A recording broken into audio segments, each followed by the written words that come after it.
Hey, welcome back to the channel. If you haven't done so, why don't you hit that little subscribe button right there? It does help us out.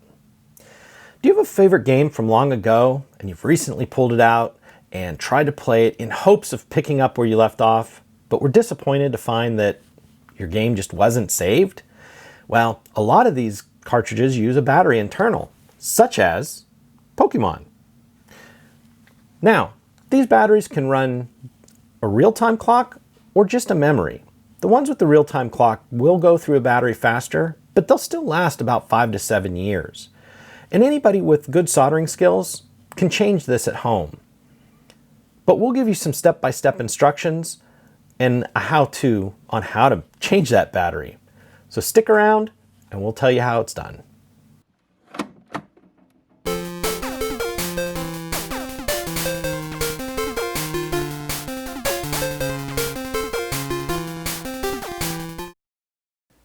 Hey, welcome back to the channel. If you haven't done so, why don't you hit that little subscribe button for us? It does help.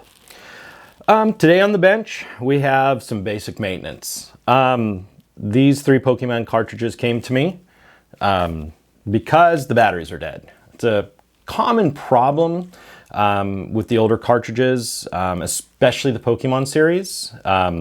In some of our cartridges, like some of the Mario series, these batteries are known to go 15, 20 years. It's not even an issue, and they keep running strong. But Pokemon introduced a real-time clock onto their cartridge. So the battery doesn't just hold the memory, it has to run the clock also. So there's 2 types of batteries that you'll generally encounter on a Game Boy cartridge. It's going to be either a 2025 or a 2016. More or less, it's just the thickness of the battery. And in most of the cases in the 2016 cartridges, you can also fit the 2025 and it will run a bit longer. Although there are some standard Game Boy or Game Boy Color cartridges that use the 2016, you'll generally find them in the Game Boy Advance cartridge. This one doesn't have a battery, but the reason they use a smaller battery is simply because it's a smaller cartridge. So this is a pretty straightforward procedure. The Game Boy and the Game Boy Colors have a single security bit screw in the back. Once it's out, the cartridge can just slide forward and the cover lifts off. And the game board falls out just like that. And once you're inside, you can get a good look at the cartridge. This one looks like it might have gotten a little wet inside. We'll rub it down with a little alcohol. And this battery is actually bulging a little bit, but you can see here, this battery was installed January of 2008, so this is an old battery. Also, what you're going to notice is on a lot of these boards, they'll say right on them which one of the batteries it's going to want. You can see here, CR 2025. Okay. Now, they're both, 20 millimeter round. It's just the thickness, like I was saying.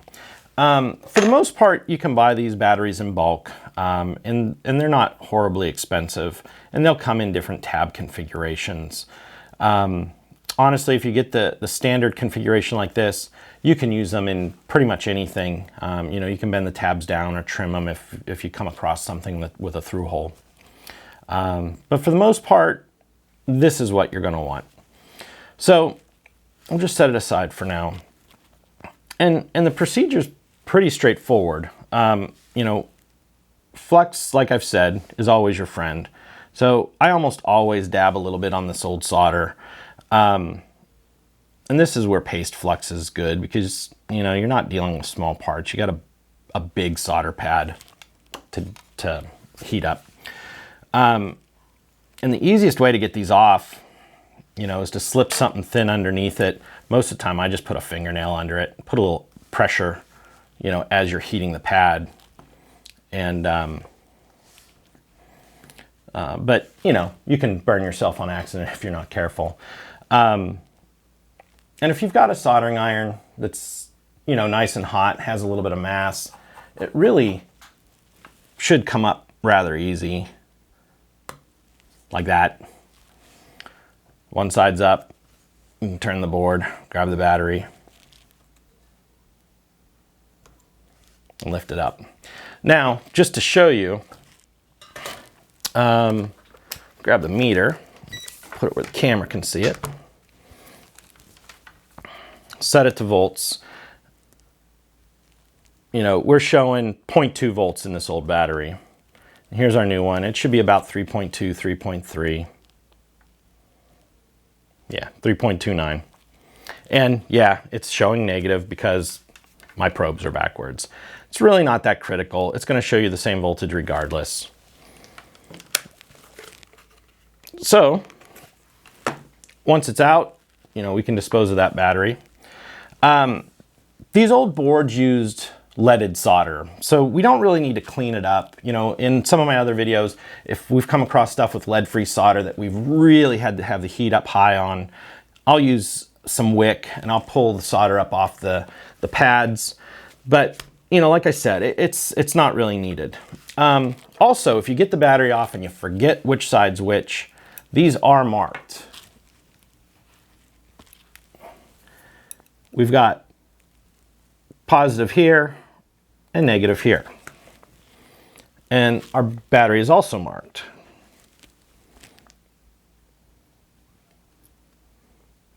Of course, this one's covering the mark.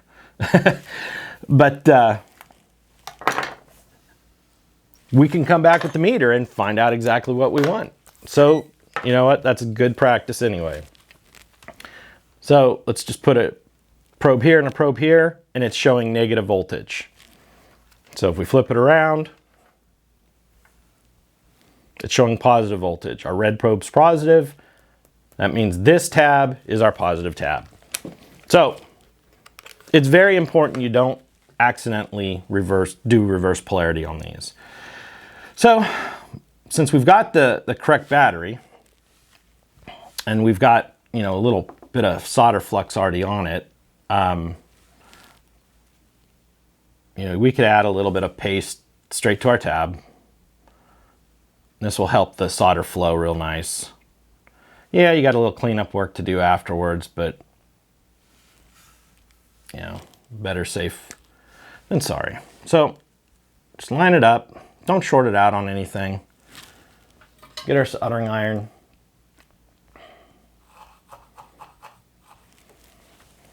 Once we're back up to temp, all we got to do is touch the pad.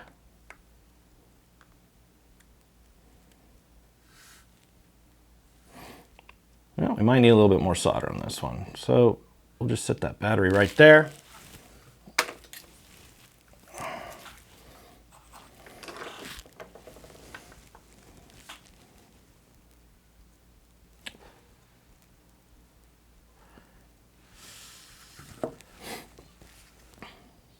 And it goes down just like that. Turn it around, do the same thing on this side. A lot of times if you've got enough solder left on the pad, and on these old ones there was always a ton of solder, the solder will generally flow right up and over the tabs on the battery. But if it doesn't, you know, you just grab the spool. Now that it's on, you know, let's clean up our flux. This particular flux isn't really corrosive. It's not highly activated, but it's good practice to clean the board.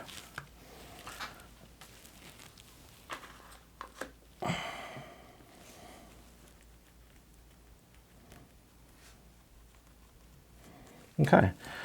But the other thing I noticed on the back of the board, it looked like maybe it had gotten wet.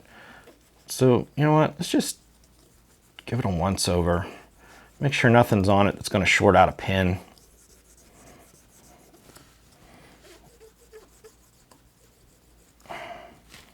Looks pretty good. Wipe up our mat.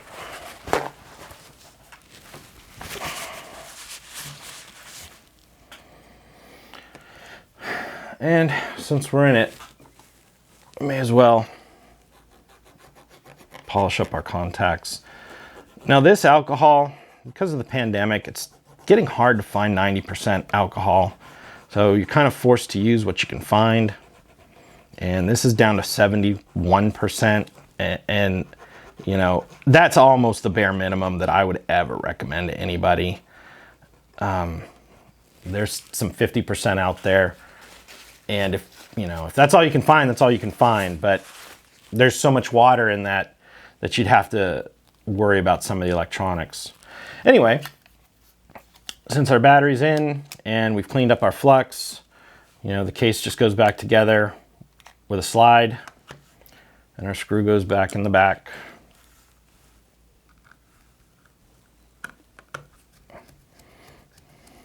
Like that. And this one's actually in for service. Okay, I think it just had a speaker problem. So let's see what we get.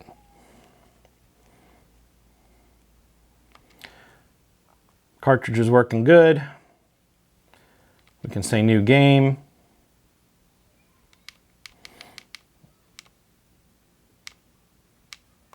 And we can set the clock. Okay, from here, we can save our game. Would you like to save the game? Yes.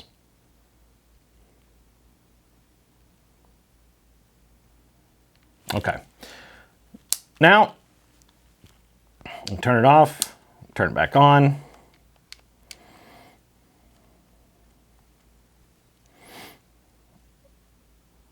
And now we can continue our game.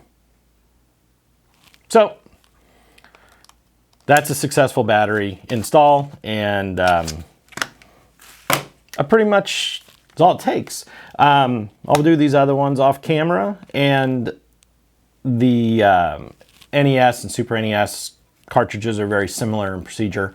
But when I get a couple of those come across my bench, I'll make sure to post up a video just so there's a step-by-step. Anyway, thanks for joining us. If you have any comments or questions on the procedure, you know, make a comment down below. And don't forget to subscribe. Thanks.